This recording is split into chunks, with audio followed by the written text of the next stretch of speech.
திருவண்ணாமலையில மகாதீபம் ஏற்றக்கூடிய இந்த மலை சரிஞ்சது எல்லாருக்கும் வேதனை அளிக்கக்கூடிய விஷயமா தாங்க இருக்குது.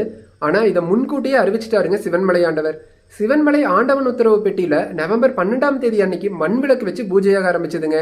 மண் விளக்கு கார்த்திகை தீபத்துக்கு தொடர்புடையதுங்க. திருவண்ணாமலையும் கார்த்திகை தீபத்துக்கு தொடர்புடையதுங்க.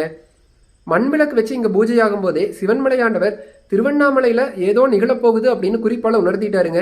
ஆனா அதை புரிஞ்சுக்கிற பக்குவம் நம்ம யார்கிட்டயுமே கிடையாதுங்க.